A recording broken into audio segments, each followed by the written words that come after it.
we're back again, back in Judges. Last time we ended on verse 3, where he fled.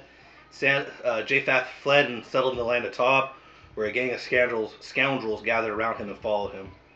We're going to pick it up in 4. We're not going to get very far because I think there's something to touch base on right here. It says, sometime later, when the Ammonites were fighting against Israel, the elders of Gilead went to Jephthah from the land of Tob. Come, they said, be our commander, so we can fight the Ammonites. So now they're in a time of need, and the same person they ran out is the same person that is being brought in. So the whole point of that is, and when it says the elders of Gilead, which I'm assuming were his family. You know, his father's probably dead by now, and those were his family, because it says these are the same people that drove him out, which was his family who drove him out. So they come to him, they need something from him. They're like, dude, just come be with us. And his response, Jephthah said to them, didn't you hate me and drive me from my father's house? Why do you come now when you're in trouble? And what he's kind of getting at is like, you know, you guys are coming to me, not sorry about what you did to me at my father's house, not in any way repentant about what you did to me. You're coming and you're just because you need something. And the elders even kind of acknowledge that. The elders of Gilead said to him, nevertheless, we are turning to you now. Come with us to fight the Ammonites, and you will be head over us and all who live in Gilead.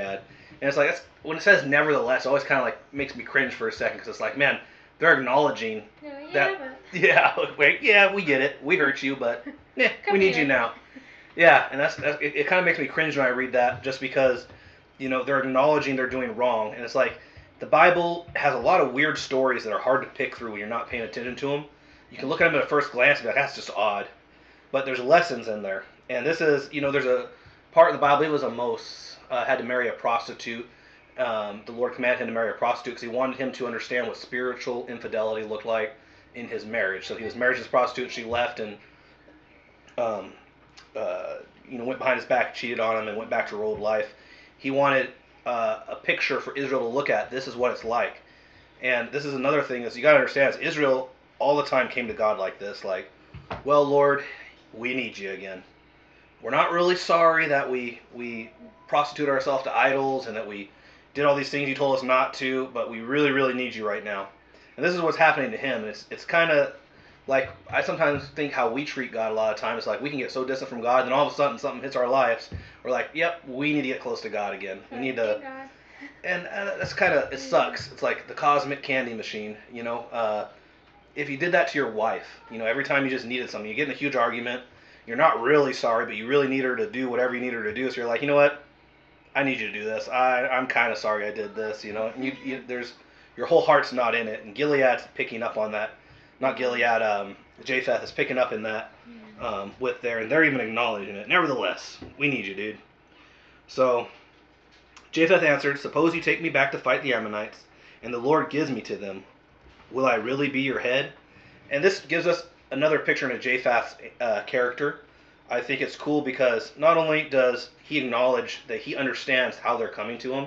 A lot of times in life when people come to you, there's like this blindness where you just take people in at face value, and they're really plotting behind your back and you can't see it. Sometimes from the outside you can see it happening between two people, but in your life it's hard to see when it's happening. Jephthah knows full well what's going on. He understands the predicament he's in. He understands they're not really coming to him because they're sorry about what they did, but he's faithful to the Lord. He even acknowledges, if the Lord gives them to me. He knows that this isn't a battle he can win. This is something that the Lord would have to determine for him in his step. So not only is he saying, he's resting for a second, he's like, you know what? I'll do this for you guys. And the Lord would have to give me the victory. But he's also asking, kind of giving them food for thought, will I really be your head? It's like, you know, he has to put his trust in them now. And the elders of Gilead replied, the Lord is our witness. We will certainly do as you say. So Jephthah went with the elders of Gilead, and the people made him head and commander over them. And he repeated all his words before the Lord in Mizpah.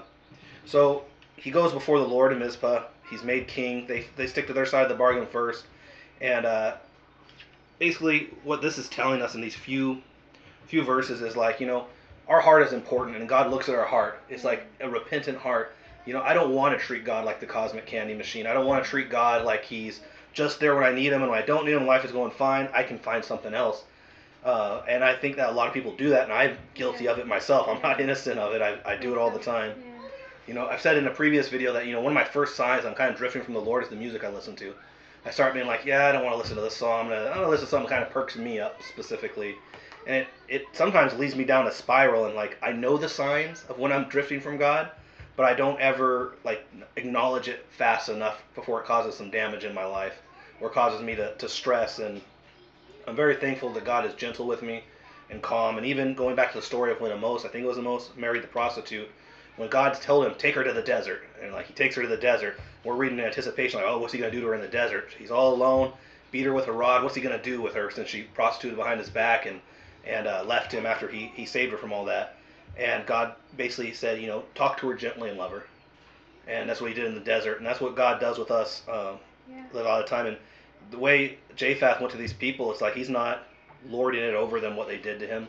He's getting straight down to business. He's a mighty warrior. And with that, there's a time to fight, and when there's a time for talking, when there's a time for peace. And when we get into the next few verses in our next video, you're going to kind of see that he uses that talent and ability to speak to them, and it shows what a great warrior really is. And in our modern mindset, great fighter, someone who doesn't take no for an answer, who knows his business. But there's kind of a different picture, again, in God's economy and how you stand there and how you're supposed to operate. And this is a small picture of sometimes our own attitudes towards God. It was definitely Israel's attitude towards God a lot of the time. And it's just a quick warning to stay away from. In the last chapter, we kind of saw the warnings of kicking people out when they have an inheritance. And God's kingdom inheritance is for everybody. In this following chapter, now it'll show you a different character, a different personality you take on sometimes, and that's treating God like a vending machine. That you swipe your card, you get cash out of it when you need it, and then you just lose the card till you need cash again. So that's kind of what this is a really short video. It's just a small message in the next few chapters. I want to go through this slow because I really want to just touch base on some of the flaws and things it's trying to teach you, it's trying to show you. A lot of people look over these stories like they're not that important, especially once you get into the New Testament. But the Old Testament was made for correction and understanding and trying to really find out what's going on behind the closed doors. When Jesus talked in parables, he spoke so because those who were interested would look further into that parable. Those who really weren't would look at surface value like, that's good wisdom, and then move on. When he fed the thousands of people up on the hill, the next day they came back because they were hungry. It wasn't because they wanted to know more. It's because, good knowledge and we got a free meal, let's do that. But the people who really looked at those parables like, there's something more underneath that. There's something more for me to know. They came back hungry or not, they didn't care. They were there because they needed to know what was next. And that's how I feel the Old Testament is. It's spoken in a way where you really have to look at it and think about it and really meditate on the words in order to really pull these messages out and really think how they apply to your life. Can I apply that to my life? Oh yes, even recently I can apply that to my life. So that's all I really had. Is there anything you'd like to add to that at this point? I think just even as I'm going through postpartum, it's easy to not pray as much or to not read my Bible. All I'm thinking about is just caring for a baby.